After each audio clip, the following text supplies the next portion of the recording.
Okay, or you could just say that 10% is half of 20%, so half of 10 would be 5. Okay, so you should get C. And percents do work that way since you're talking about percents of the same amount. We're comparing 20% of P to 10% of P. Since they're both percents of P, they do relate to each other, that it's half as much. All right. Mabel agreed to pay the tax and tip for dinner at a restaurant with her 4 friends. Each of the friends paid an equal part of the cost of the dinner, which was $96.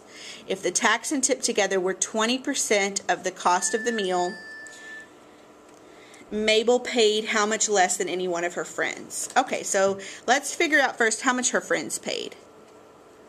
So the meal was $96.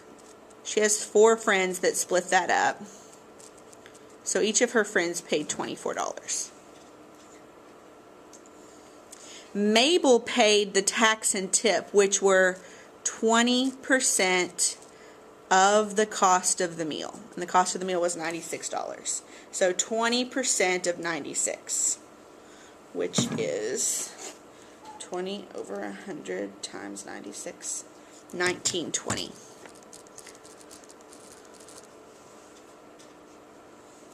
And then you just subtract those, 480.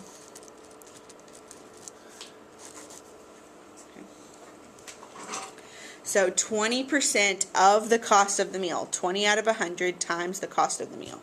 Oh, sorry. Right? Of means to multiply, so you're multiplying 20% times the cost of the meal to get how much she paid. And then you could subtract those. Okay, the last one. All right. 200% of means multiply 40% of X is equal to 40% of Y. Then X is what percent of Y? That means that we want to get this where it's X equals. We want X is. So we want X equals. So if I want to solve this for X, I need to multiply both sides by the reciprocals of both of these fractions. If I want to get X by itself, I want to cancel these fractions out. To cancel out a fraction, you multiply by its reciprocal. So I would multiply over here by, 100 over 200. Zoom out a little bit. That would cancel this out if I multiplied by the reciprocal. And then times 100 over 40. That would cancel this out and give me X equals. Then if you look over on this side, 40 will cancel 40. 100 will cancel 100. And 100 out of 200, right, that's 50%.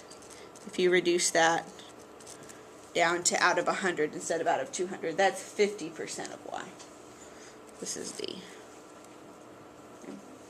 This is another good one that it might be good to pick values, right? If you picked a value for X and then figured out what 200% of 40% of that value was, and then set that equal to 40% of Y and figured out what Y was, and then you could figure out what percent they were of each other.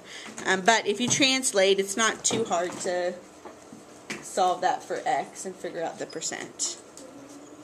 All right.